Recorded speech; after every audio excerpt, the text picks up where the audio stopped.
Welcome to the Here's Waldo podcast, where we sit down with top visionaries and creatives in the video game industry. Together, we'll unravel their journeys and learn more about the path they're forging ahead. Now, let's get started with the show. Hi, I'm Lizzie Mintos, founder and CEO of Here's Waldo Recruiting, a boutique video game recruitment firm. This is the Here's Waldo podcast. In every episode, we dive deep into conversations with creatives, founders, and executives about what it takes to be successful. You can expect to hear valuable lessons from their journey and get a glimpse into the future of the industry. This episode is brought to you by Here's Waldo Recruiting, a boutique recruitment firm for the game industry. We value quality over quantity, transparency, communication, and diversity. We partner with companies, creatives, and programmers to understand the why behind their needs. Today, we have Mitch Gitelman with us. Mitch is a 30-year veteran of game development with a range of experiences, from indie to AAA, and from platform publisher to entrepreneur. He is the former CEO of Harebrained Schemes, which he co-founded in 2011 with industry legend Jordan Weissman.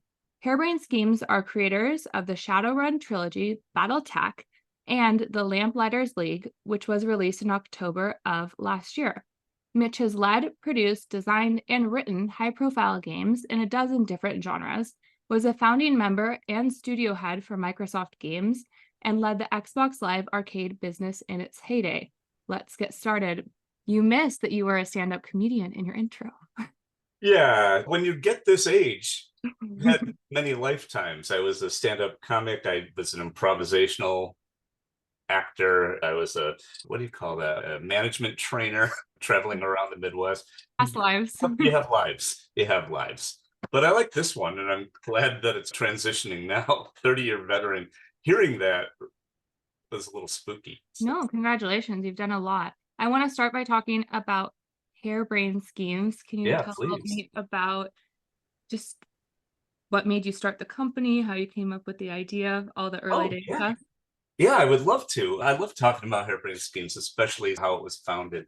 So what happened was I was consulting with Bungie on Destiny and talking to them about mobile strategies and stuff like that. What we call three-screen strategy: the TV screen, the computer screen, and your mobile screen.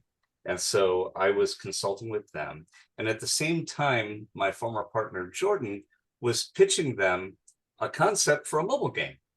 Pete Parsons, the CEO, at the time he was COO of the company, said, "Hey, wait a minute, I got two great tastes that taste great together." And so I said, "Mitch, how about we pay you to produce the game and make sure Jordan delivers it? You're old friends, this should be great." And so, hey, Jordan, why don't you get together with Mitch, who we've been trying to create a business for years. I got together with Jordan on a Friday. He told me the idea of the game. It was called Crimson Steam Pirates. At the time, it was not called anything, but he showed me a slide deck of 3 or 4 screens. This is the game. I said, "Oh, I know exactly how to make that. Let's start Monday." And there was a little bet going on between Jordan and the CEO, Harold, about whether you could make a game of really high quality on mobile in 10 weeks. And so Jordan's like, "You up for the challenge?" I'm like, "Yeah, I'm up for any challenge. Let's go." And we just started, and we just raced the wind with that one. It was basically a 10-week game jam. We were really excited to just hang out and have fun. It was an absolute blast. And he would come in from lunch, and I'd say, "Sorry, man, while you were out to lunch, I had to cut 2 features." He's like, "That's cool. I just came up with a new one at lunch." So at -1. And that was our relationship. And about 5 weeks into he just leaned over to me, and were using a storage closet from Gas Power Games. That's so funny. I didn't even know that, but I was just thinking, I bet it's a storage closet. It was totally a storage closet that Chris Taylor, our friend, had loaned us the use of. We crammed people into the storage closet, and you could barely move. In order to get out to go to the bathroom, you had to sort of turn sideways and edge your way out. And as I'm edging past him, he says, "Do you want to just stay together and just make a company?" And I'm like, "Yeah, okay." And he goes, "What do you want to call it?" "Oh, what do you want to call it?" He says, "I've got a URL for Harebrained Schemes." Like, "That's us. That's it." And that was it. And then I went to the bathroom. When I came back, we were incorporating. It all happened. That was it. That's how fast he and I used to roll. And So that's how much thought we put into stuff too. no, it's good. I feel like you could agonize, especially over company name forever. Let me tell you that you can agonize over your I company name believe you. forever. I like So Here's Waldo. thank you. It's By great. the way, Yeah. one of my very first video games I ever made was a Where's Waldo game. I used to do Oh, children's games I saw that in one of my lives. in one of your past lives. Well, Yes. thank you. I hope it's translatable across different people in the world generally understand it. A couple of people have asked me, who's Waldo? Having made a Where's Waldo game, I know that it was translated into multiple languages. So Yeah, but I think they call Waldo something else, right? It's like, they do, but it's been like 30 years and I don't remember. yeah, something like that. Maybe Yeah. Wallace. I don't know. Anyway, that's how Harebrained Schemes started. And then while we were in the closet there making mobile games, I came up with the idea of going to Kickstarter Yeah. to kickstart Shadowrun Returns. Yeah, talk about that. So I read that you shipped the first 1 million plus Kickstarter backed video game. Yeah. How did you come up with Kickstarter? Were you just seeing success on Kickstarter? It was that Kickstarter was in its heyday too in 2013, right? It was like everything was Kickstarter. It was on the upswing. There had Okay. only been 1 or 2 video game Kickstarters. When I came up with the idea, there were none. Oh, So, yeah. So what happened was we were in the closet and I'm sitting right next to our lead engineer and he was scrolling Kickstarter. You're so close. You just lean over and look at his, what's that, man? It's like, oh, this is this really cool site that I go on all the time. I back these projects. And I said, any video game projects? And he looks at me, his eyes turn to sauce. He's like, no, no, no, no, no, no, no, no, no. Thanks for the idea. And then that same week, our publisher for one of the video games said, hey, wouldn't it be cool if you guys did a Shadowrun game? I'm like, oh, that's interesting. I'll think about that. And then that same week, Kotaku came out with a list of its top 10 games they'd love to see return, and Shadowrun was on it. I'm like, all right, we're making Shadowrun on Kickstarter. And that was it. It was all just like, oh, light bulb went on over my head. I got together with my partners and talked about it. So we were like, I don't know if this is the right thing. And then Tim came up with his Kickstarter, his $3 million plus Kickstarter for, was it Broken Chalice? And I think that's what he called it at the time. And they're like, oh, I see, that is viable, isn't it? And so we were off to the races. We were very, very early, but we were one of the first to break $1 million. And just watching the numbers go up was just overwhelming because we had asked for 400,000 and we were hoping we might get it within the 20 days for a Kickstarter. And then we hit it in 28 hours. Uh-oh. And then people are asking us for stretch goals. And we're like, yeah, we should probably have thought of that before we started this. Welcome to Harebrained Schemes. And so we were rising from there. What do you think made your Kickstarter such a success? What did you put up that made people want to give you money so much? Put up both jack and shit. That's a technical term, by the way. The Kickstarter page was our concept doc. We had blank hard drives. We had nothing. What we had was Jordan Weissman, the creator of Shadowrun. And that's enough. We had the guy. Yeah. That's all there is to it. And then I really worked hard with the rest of the team to really develop a rapport with the community. I think that was one of the things. They started to trust us very quickly because the community would go, hey, wouldn't it be cool if you added this to the game? And I go, I'm not doing that. As a matter of fact, at one point we said, hey, wouldn't it be cool to add multiplayer to the game? And the Kickstarter was, when we started to get all the money, we realized, wait a minute, we can't do multiplayer on this. We can barely make this. And yeah, so, on that budget, I was going to say, you're going to need to get a lot more from Kickstarter. It was one of those, hey, wouldn't it be cool if we went, wait a minute, almost immediately we did a little video saying, hey, we got excited and we said we were going to do this. We're not doing that. And actually the trust in us went up, right? Because we owned it. We told the truth. The company was founded on the idea of being genuine and telling the truth anyway. So the audience started to really go with us because in, what was it, 2012, but let's just call it in the 2000s, trust and being genuine is the new punk rock, right? People are just used to being sold to and being marketed to and being influenced by. Wouldn't it be nice to meet somebody who just does what they say they're going to do?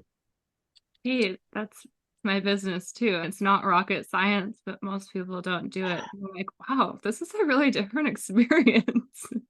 And being direct, you and I have talked about this in the past. Being direct is just this weirdness with people, and they don't know how to handle it sometimes. Like, Yeah, oh, especially when you're in Seattle. They're like, what's oh this? yeah. Well, I'm from Chicago, and I was raised a certain way. Hey, I'm parking here. That's just all there is to it. I'll tell you though, it's probably the secret of my whole life is really being honest, direct, and timely with your communication, not waiting for shit to build up and fester and become a problem. What if we just talk directly to each other all the time? And that's my management philosophy. And that was the philosophy that I try to instill in every single person in Harebrained Schemes, which is why it was a nice place to work. Yes. Just trust the person next to you. So I didn't tell you this when I met you, but I deeply tried to hire people from Harebrained Schemes, but nobody wanted to leave. And it was so frustrating. But I think that Wow. means a lot to your culture. I mean, most people talk to you at least, but it was like a wall I couldn't break through. So tell me more about how you built this company, what values, Yeah. practical, repeatable things that listeners could take away and say, Yeah. I want to do that, or I want my company to do that. Repeatable things is sort of my jam, because the way that I do it just by instinct is to have these little catchphrases, which I call bumper stickers, bumper sticker management. If you can remember this catchphrase, well, then you can self-manage. It's like, oh, this is important at this company, not on a poster on the wall or anything, but just because we sort of live it and occasionally just say it to each other. So honest, direct, timely communication is one of the number one things that I espouse. And it's one of those things that's so rare, unfortunately. There's a big difference between being nice to somebody and being kind to them, right? It's huge. I remember a manager that I worked with once was fed up with a couple of their employees. Like, I think we have to start managing them out. And we started talking about the feedback that the employees were getting. And it turns out the manager was being nice to them and not giving them honest, direct feedback. So of course they couldn't perform to the level they were expected of, right? Yeah. They weren't being kind, they were being too nice. And by being honest and direct with them, the trust between the manager and the individual contributors went through the roof.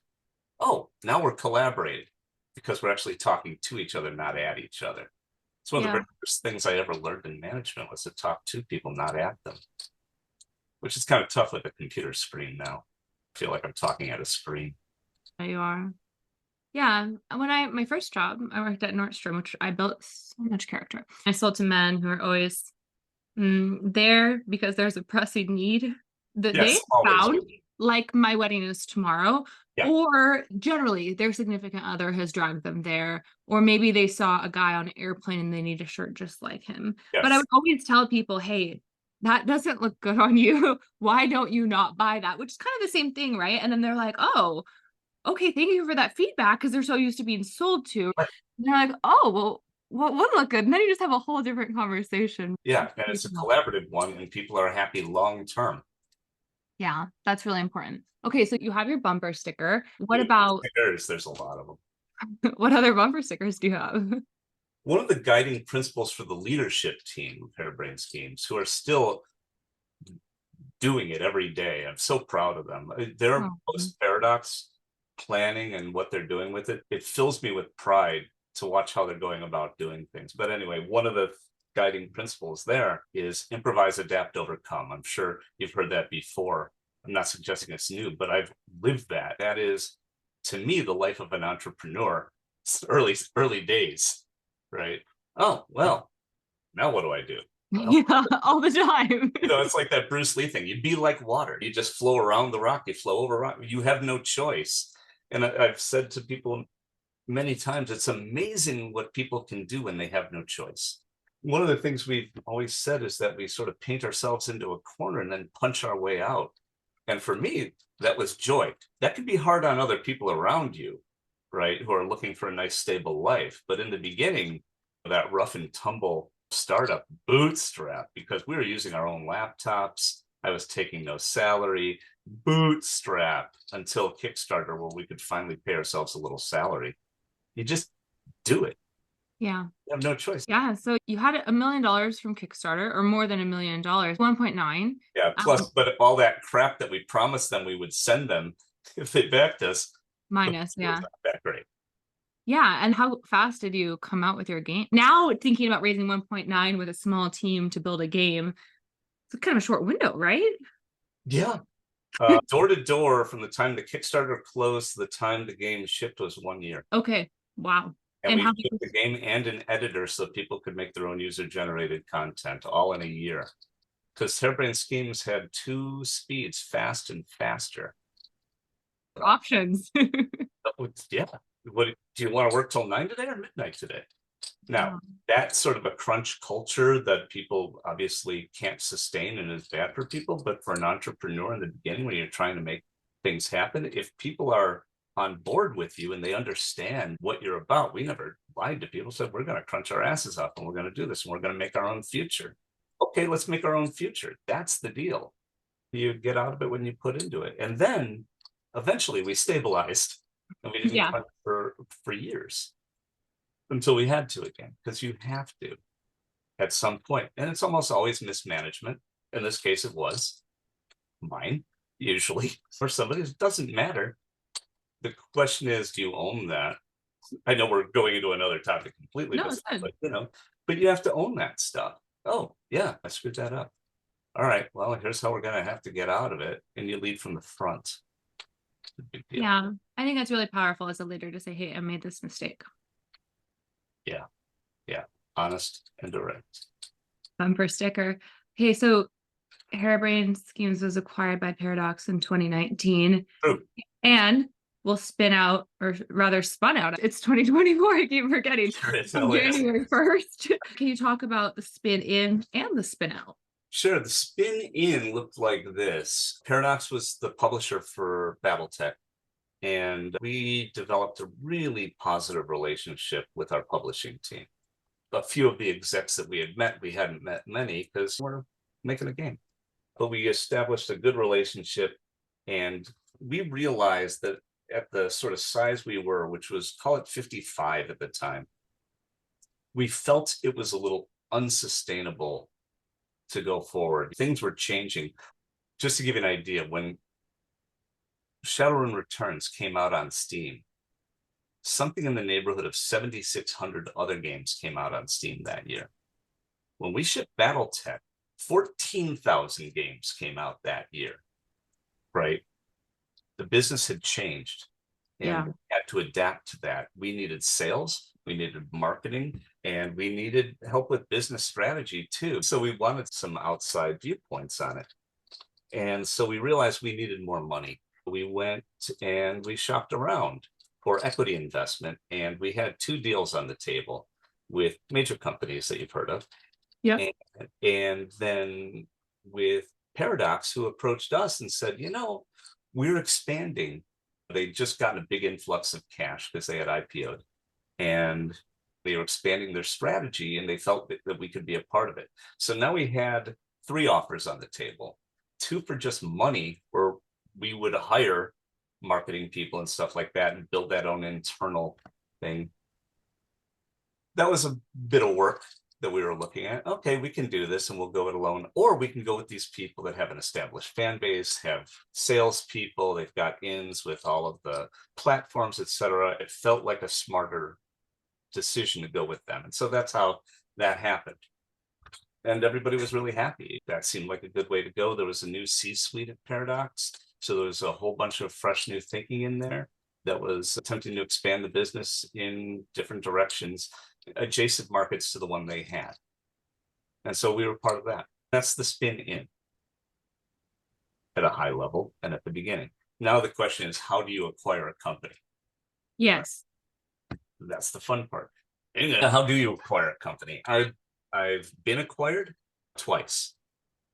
Both times could have gone better.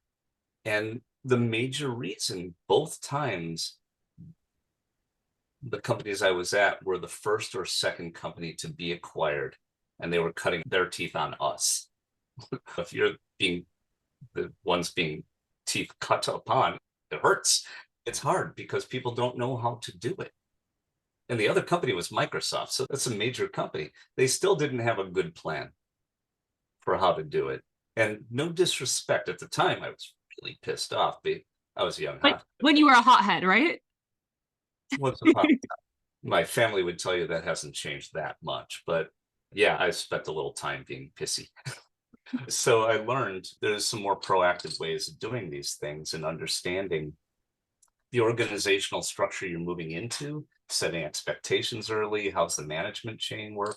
How's communication work here? And doing all of that proactively before the acquisition. If we do this, what'll it look like? Let's agree on these boundaries. Let's figure this out. Each place said they wanted to maintain corporate culture. Sure. Each place heavily impacted it through no fault of their own. Fault is not the right word. The heck with fault. It's not a matter of that. It's accidental. There was no ill will at all. Just the opposite. Lovely people in each place. Just lovely, professional, very smart people that had never done this. And there's a level of empathy so missing from strategy conversations moving into tactical conversations. Like, okay, we know what we want to do. We agree on that. Now, how are we going to actually execute on that? And thinking through, frankly, the humanity of it, like the empathy. When we say that to people, how will they behave? How will they think? How will it affect them? What's the blowback, the unintended consequences by this decision or that decision? They can be pretty profound, and they can affect a culture for years. And that's what happened to us. Would you say it was kind of a culture mismatch in the end? I guess. With Paradox specifically, or because with Microsoft, it sure as shit was. Yeah, I hear that's really a big issue, and that maybe they want to blue badge you. I had Ed Freeze on my first podcast, and he had this story about acquiring a company. Okay, you're in Microsoft now. You're in these offices, and isn't it great? There's a view. And they're like, no, we don't want this. We don't want this at all. This is not our culture. Yeah, that was FASA Interactive, which became FASA Studio, and followed by Bungie the year later. Yes. Yeah. I think the example was Bungie. Yeah. I bet it was. Yeah. Because you have a different way of doing things and it works. So, okay, if you're Mitch, if you're a company and you think you might get acquired, you've taken capital, what kinds of things should you think about when you are figuring out who to go with, or once you sign the deal and you're in the integration phase? I think with the who to go with, it's really a matter of understanding their corporate strategy, why it is they want to acquire you in the first place. Why will this be mutually beneficial? But understanding the truth of why they want you, I think, is very important, so that you can either adapt to that or say, oh, wait a minute, actually, now that we think through the long term, maybe not. So I think that's part of it. Part of it also is expectations management, how often we talk and what changes are expected and what kind of hoops we'll eventually jump through. And again, culturally, it's like, hey, this directness that we've talked about, how's that work for you? And the truth is, for me, in this particular case, my empathy was lacking, which is unfortunate and kind of sad for me because I'm so into it. I was very American. American, did you say? Yeah, very American. Somebody would say, so I don't know if that's the right thing to do, but I was like, okay, maybe you could have said that so I could hear it. That's the trick. Isn't nicer or better? It's speaking so somebody else can actually hear you and listen to you, and you're having a real conversation. And so early on, I wasn't great at that. Actually, no, through the whole process, I wasn't that great at that. I didn't take the time to understand Swedish culture enough, as an example. There's no blame. I'm not doing it. It's just my own sort of experience and what I learned.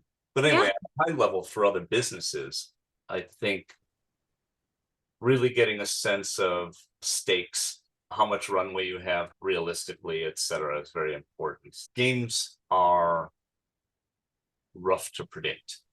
That's the whole production discipline. A lot of people mistake it in a lot of ways. As a former producer, I think production, a lot of it is just making the game as predictable as possible, people understanding what you're making. And the same thing holds true with relationship publishing partners or your parent company, being able to do that, be able to be clear so people understand what's going on. It's not primary skill, communication, is really not something people work hard enough on. Soft skills have become the new hard skills. Yeah, it's true. Which is weird. In most areas, although in some specific, maybe engineering niches, you might not have soft skills there as much, Well, that's the interesting thing about it. One of the most beautiful things for me about game development is all the different types of people you work with throughout the day. And that's the luckiest part of my career, is I would work with engineers and artists and writers and designers and QA and producers and audio and composers. And you have to code switch nonstop, right? And then get these different people to be able to work together and collaborate. What joy that is. I don't think of it as a negative at all. Some people talk about engineers as having trouble communicating at times. Yeah, I've had that experience with people. I also know that once you learn how to communicate with that individual, yes, guys part.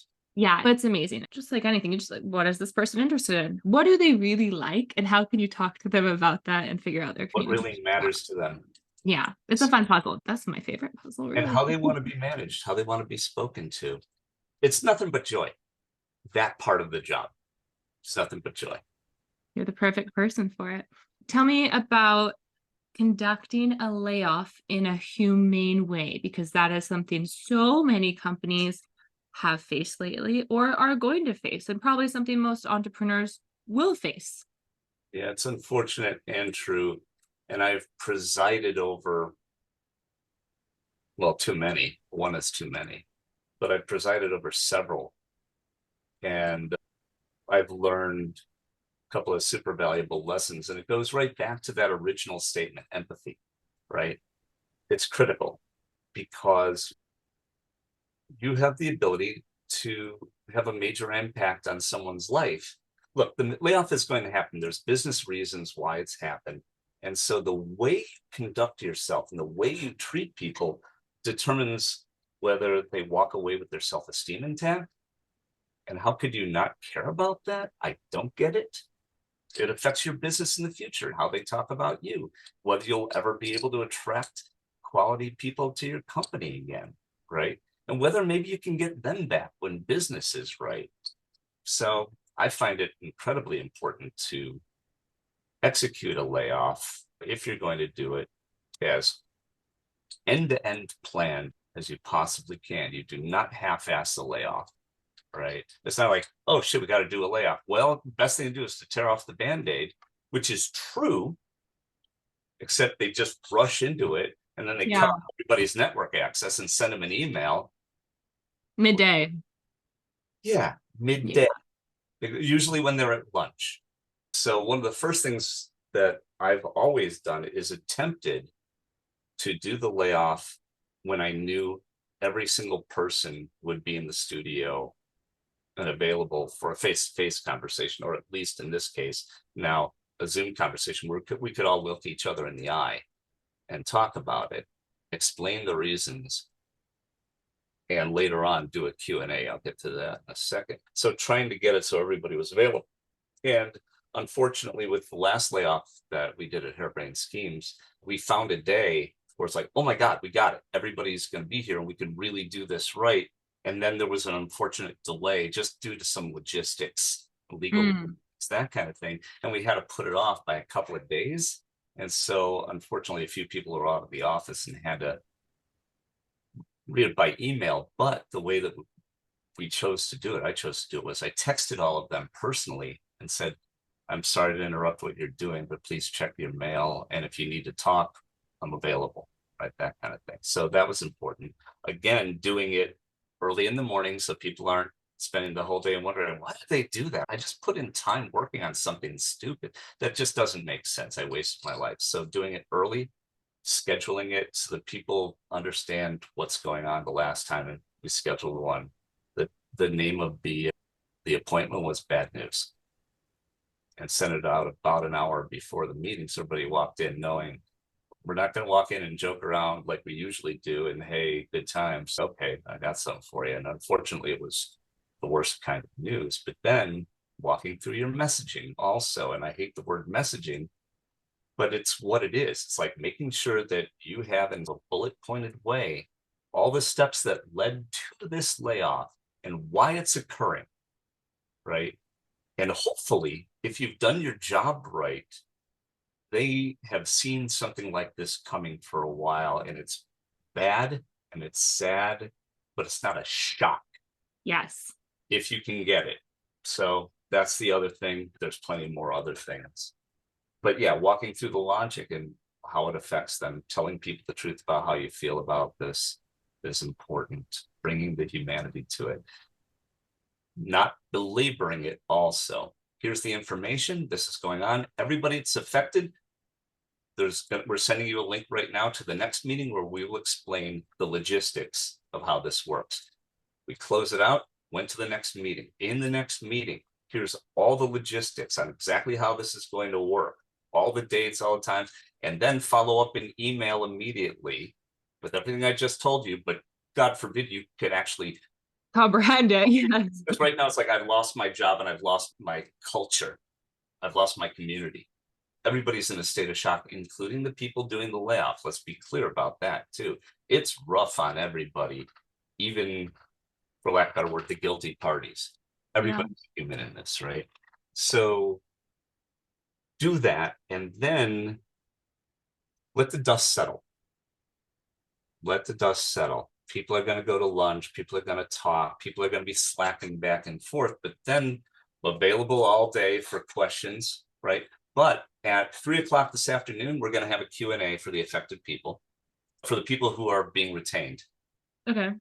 There was Q&A for the people when they were affected, but for everybody else, after they've had a chance to digest what's going on and talk to their friends and get sort of their questions or feelings, then let them bring their questions to just an open meeting, AMA, let's go. Just lay it out again so that everything's out in the open and all that communication's happened. Then we left their network access open for the rest of the week, and we left their email access on for the rest of the week. Other people may not think that's smart, but when you have a culture of trust, respect, and collaboration, you're going to prove whether you really have that culture of trust, respect, and collaboration after you've done a layoff. That's the proof. Yes, unless you're Meta and you have 12,000 people. In which Absolutely. statistically, someone's going to go off the rails and do something. Without a But doubt. yes. And I make no allusions to that, of that. When you have a place, a little place like ours, that's 70 people, and I've literally interviewed every single one of them except for the founders, which by that point were two people left, right? You know who you have. You know what I mean? I try to develop a personal relationship with every single person in the studio by being in their interview loop, right? And making the hiring decision. Okay, we're here. So yes, not that altruistic. So there we go. I think that's about it. Just let them, the network access, so that they could work on their portfolios and make sure they have everything, and they don't have to go hat in hand to you again going, hey, can I get this? Anyway, right. It worked out for us, and it's worked out for us that way. Unfortunately, I think Harebrained Schemes over the course of 12 years did 3 layoffs. So I believe that's what I've learned. That's great. I like that you let people have their portfolio and not have to ask. But I think for anyone listening, I read so much hate about the way that a large scale layoff is conducted on LinkedIn, and a lot of things on LinkedIn befuddle me as a business owner, because there really is, from a legal standpoint at a large company, no other option but to read a script and remove network access, as shitty as it may be. From a liability legal standpoint at a large company, it's just not feasible. But thank you so much for sharing what you can do. And I did a layoff at Microsoft also. I did cut off network access. Yeah, you're reading a script and it sucks. There's no way. You can still have a personal reach out, like you said, when the dust settles, when it's been digested, like, how can I help you in general, right? Can I connect you to somebody? I can review your resume. What could I do? I think that goes a long ways. Yeah. And you can still do that at a larger place. Show the care. Yeah. It's just another opportunity to be the sort of person you always wanted to be. That's what you get. It's just these challenges all the time. Here's an opportunity to be the person I want to be. What am I going to do now? Yeah, through the challenge, I guess you do see that, and people do pay attention, like you said. How was this conducted? How do people treat their employees in good times and bad times? And probably what you do in the layoff matters more than stupid whatever Well, foosball table in your you office. know, the game companies are porous, right? People come and go, and what you hope to do is get this core of people that stay, and then there are these people that sort of are porous around, and that's what we had, and I'm Yeah. really proud of that. I think of running a studio as tending a garden. Occasionally, you have to weed. People have to leave involuntarily, but it's all about growth and fertilization and tending and care, right? And where I'm going with this is when somebody leaves your studio, voluntarily or involuntarily, they're like a spore that goes to another garden. What are they going to bring with them? Are they going to bring good habits? Are they going to bring positive energy? Or are they going to bring bitterness with them? Stories about what an asshole you are. There's a better way of living. You know what I mean? So that's really the way I've conducted my entire professional life. Yeah. But there's in games, there's so many raised beds, but they're all next to each other. The flowers are so often from bed to bed. I don't know. I think it could be a positive. There are a lot of game developers out there. I try and get out and talk to people. That's one of the best things about meetups. It's just learning about people and finding where their influences are coming from. One of the nicest things that can possibly happen is when people say, yeah, I've heard about how you've run your company and we're running it that way too. What could be more gratifying? Well, I suppose millions and millions of dollars for somebody, but Not really, though. I don't, in the end, that's actually not more gratifying. not in the end. That's exactly the way I think. In the end, when you look back, what you're going to look back on. For me, my integrity is one of the number one things. I Which think is how that's I treat fine. humans. Yeah, through great times and bad. I want to talk more about Battletech. I watched a video in preparation for the Oh, interview on what Battletech means to you. oh, that one. Yeah. What about it? I want to talk more about Battletech. Like it was nominated for Sim Strategy. Yeah, at the Game Awards. Yeah, and Walking the red carpet was okay. that's something you'll look back on. I always think it's interesting to break down what were the highs and lows in making the game? What were the near-death experiences you had? And when did you know that it was going to be a success? I think that's so interesting too. Is there a certain moment in time where you're like, yes, we have it before it ships? Or you don't really know and it's a surprise? Wonderful questions. I love everything you just said. I'll try. So we'll meander together. The highs and lows. First of all, that was, I think, our fourth Kickstarter we did. It was the best run Kickstarter we've done, obviously, because the first three Kickstarters, I was just running those Kickstarters and I was doing it the way I always do, just sort of like listening to the community and reacting to the community and stuff like that. And I had a plan each time, but it was a little fast and loose. Well, it was very fast and loose with the first one. The second one, I was fast and loose. The third one for Shadowrun Hong Kong was a solidly run, disciplined Kickstarter. And then we really hit our stride with the Battletech Kickstarter. Actually, thanks to the game director, Mike McCain, who was a very calming force for somebody like me. It was very well run, and we worked very hard on making it an international Kickstarter because there are Battletech fans around the world. I wanted to make sure they knew about the Kickstarter and they felt involved, and especially in Germany. I put a lot of effort into our German fans. We did live stream Q&As, and we did two of them in the same day, one for an American audience and one for a European audience, to make sure that we were meeting them at the time of day that they were interested in. So it was very well run. It was a very positive one. Battletech fans, the Shadowrun fans, incredibly supportive and just lovely. I owe them everything, and it's really a big deal. So the high point for sure was just the Kickstarter and just feeling the love and support. The idea of making a game, knowing there are people out there that want it, Yeah. can't overstate how cool that is. Because as an example, with the Lamplighters League that we made, the business strategy there with Paradox was like normal. You keep it completely quiet until you're ready to come out, and then boom, etc.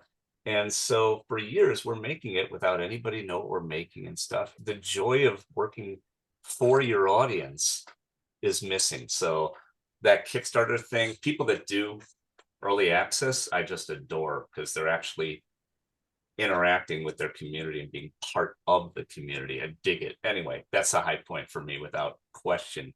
Part of that high point also leads right into, when did we know that we had something? And because one of our big milestones was a beta, a closed beta just for backers. Oh, It was a multiplayer beta just to show the core game systems, not the metagame or anything, just mech on mech combat. And we were sweating that. We were sweating because we were going to put it in hands of hardcore Battletech people in our audience and the people that paid us to get there, knowing also we needed to expand beyond that core audience, but we needed them. If you don't have them, you're all dead in the water. About 3 weeks maybe before that beta came out, we realized, hey, this isn't good enough. It's not good enough. And our game director, Mike, got the designers and me in a room. We're like, all right, let's write down the problem statements. What problems do we have with this game ourselves? And we wrote the problem statements. We narrowed it down to the top 3 to 5 and said, okay, what's our action plan to do that? Go, go, go, because that's how we were, fast and faster. And we did a heavy revision of that multiplayer beta before we brought it out. And then when we brought our pre-alpha to Gen Con, where we could show it on the floor with 60,000 people and have them come up and put their hands on it, it's one of the greatest moments of my entire career, because all these people lining up to play the game, like 16 at a time, not multiplayer, just play this beta, and seeing the looks on their face. Oh, we got it. Like they're walking away giggling. It was such a win to be in that space, talking directly to your audience, shaking hands, and hearing the quiver in their voice when they tell you how badass it was. I would pay them for that. So that was the high point. If you remind me the rest of your question, I'd be happy to answer them, but I get excited about stuff. I asked about maybe any near. Oh, yeah, low points. Yeah, low points. Yeah, but I mean, you kind of alluded that you redid everything right before. That was one. Some great stuff came out of that. Really good design work that I wish I had a part on, but I was just watching and they did great. And then we had never run a project that large before. We had never gotten up to 50, 55, right? At one point, the game director asked me, I was helping with narrative and with the single player campaign. And he asked me if I could help out with the metagame. The metagame was behind. And so what we were doing was we added staff and we were just going as fast as you possibly can. Get it on screen, minimum viable, everything. I'm sure every one of your guests has already told you. It's like, we got to get this by the time we break at the end of this year. We need this in place. And it's just now. and so I walked over to everybody's desk. We didn't do stand-ups much. I walked over to everybody's desk and rearranged their task lists every day with them in front of them. Do this, then do this. If this thing happens, and just that kind of just hands-on line producer stuff with face-to-face communication, which I miss. Yeah, you told me that. I can't help it. When we had our social drink. Yeah. Games, allow me to wax poetic for one moment. Please. Games are ridiculously hard to make. And I think everybody can agree.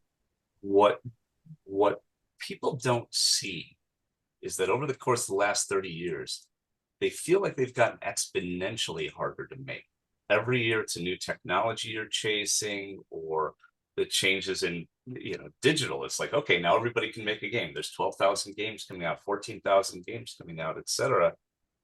It just gets harder. And oh, here's a pandemic. Yeah. It just gets harder and harder. The thing that's always kept me going is the team. It's interacting with the team, collaborating with the team, because knowing how hard this is, people make the games because they love making games, right?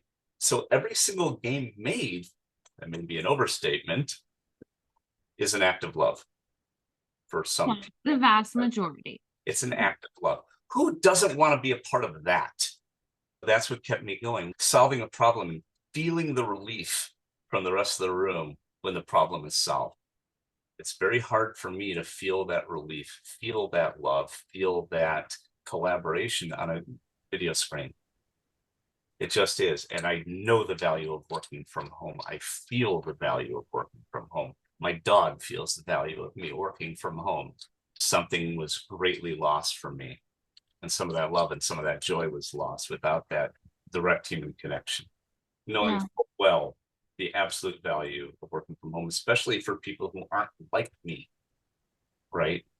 That's so important. The world has been skewed towards people like me forever. And now finally, it's more egalitarian. People can be more comfortable. So there's got to be a hybrid way of doing this. And that's what we attempted to do at Harebrained, was a hybrid approach.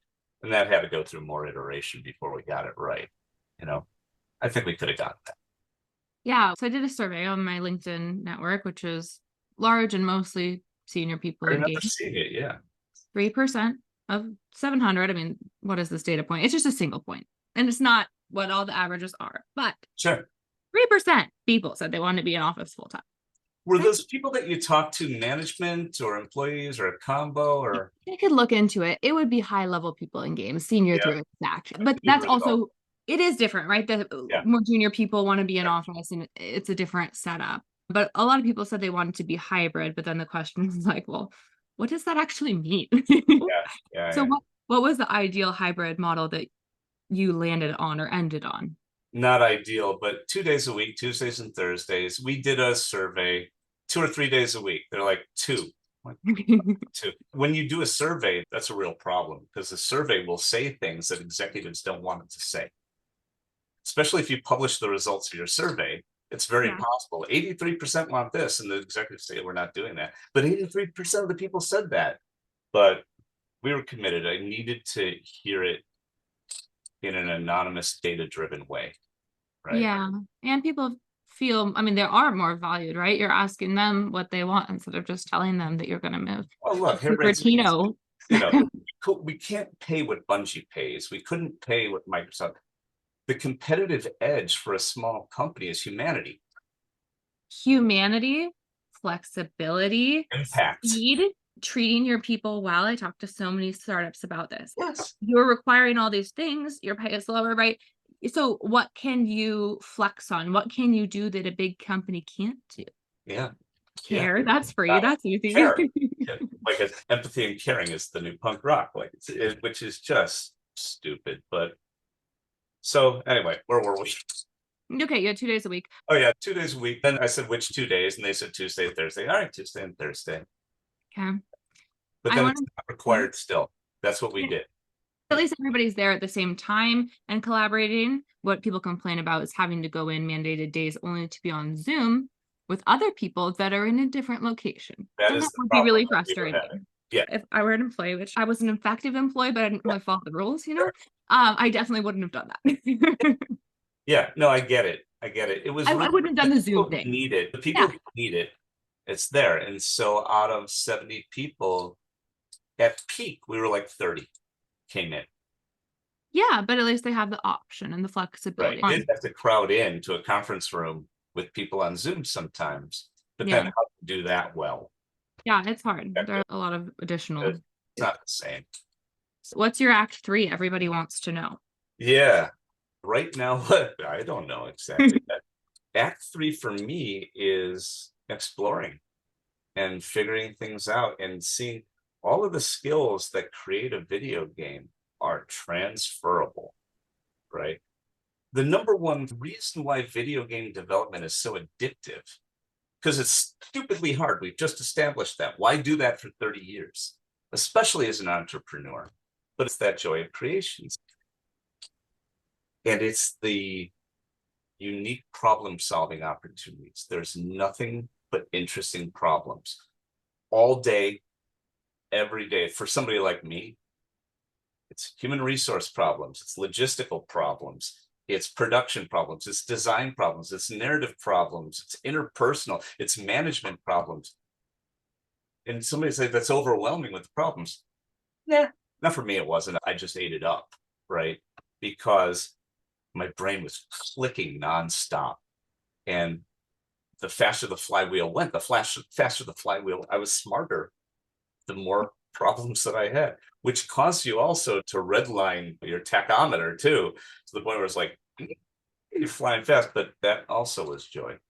Yeah. My friend who has a company told me every founder has a little ADD. And I was like, that's right. I'm undiagnosed, but I get it. So anyway, that was the joy. Just that problem solving skill, just communication, verbal and written communication, where people are actually communicating and where you're sharing aligned goals and creating goals that are aligned and creating action, all that kind of stuff. Everything you do in games can transfer. Now transfer to what? What's worth the limited time I have on Earth? Because it's limited. It's very limited. I feel how fast this went. It's like, what do you mean I've been doing this 30 years and I'm retiring or whatever? Like, my kids are like, yeah, you're not retiring. One of the very first things that happened to me is one of my friends wrote to one of my other friends and said, what's the over-under on Mitch's retirement? How long is he going to stay retired? Yeah. The answer is, yeah, whatever. Act 3 isn't about retirement. It's about how are you going to get the rest of the joy out of your life, how to develop meaning, etc. So I'm wandering the earth like came from Kung Fu. I'm just going from place to place, meeting people. I have as many as 7 meetings a week right now, just talking to people, trying to help them, find ways to help them. That's all. I'm not looking for anything for myself. I'm looking to do good for a while. And while I'm doing good, I'll find someone or some group that cares about what they're doing the way I care. Yeah. And when I find that heart, then I'll figure out what the next thing is. And so I'm just looking for people right now. For example, I'm looking to help a group of veterans that I've fallen in contact with that are trying to reduce the suicide rate for veterans in America. It's 22 a day. Wow. That is way too many. And so how can we use VR to help treat that, etc.? I can help with that. Do I know VR? No, I can learn that. So that's an example. There's another company that I was talking to, and they were talking about how they were developing people and the problems they were having and how they wanted to grow. I'm like, I can help with that. And so just for no money, the reason is because I can't. Yeah, for sure. Eventually I'll figure that out. I'm old enough that I could take my time a little bit. Yeah, but you're funny. You're an entrepreneur because a lot of people live in Barbados kicking back, but here you are having 7 meetings per week. Yeah, well, I've got my 35th wedding anniversary is coming up. We're planning a trip. We'll take some time for ourselves. Yeah, balance. I have one last question for any listeners who are thinking about starting their own game company. Yeah. What advice would you give? Gitelman rule number 3 is use your resources. Get out there and talk to people who have done it and learn what they've done right and what they wish they could have done differently. I'd say that's probably the very first thing. Get out there and talk to people, network with people, not trying to get anything out of them, etc. It's always about volunteering what you can offer, and then asking those smart questions. What do you wish you had done differently? It's a great question for me. Finding your resources. Tim Cullens with Seattle Indies, great resource. I go through their Discord all the time, just looking at everything they're doing and how people are supporting each other. Get out there. There's a community out there of people who can support you. So, I'm sure there's things to say about legalities and what kind of warranties you can do on your contracts, and I'm sure somebody can talk about that. That's just not me.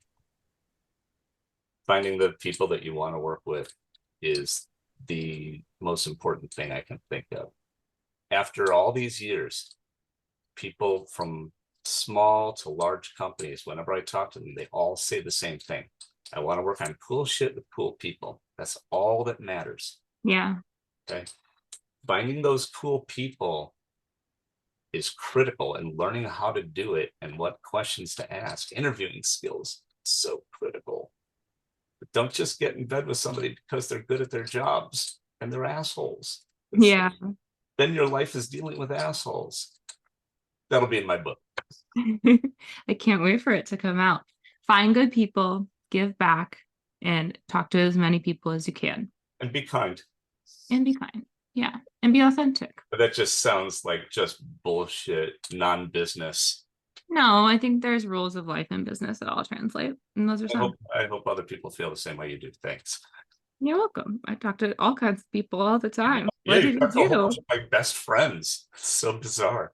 Yeah, I somehow Cool. connected with It her was now. so wild. They told me later. It's like, oh, I just talked to Lizzie. Like, you did? I'm talking to Lizzie. It's awesome.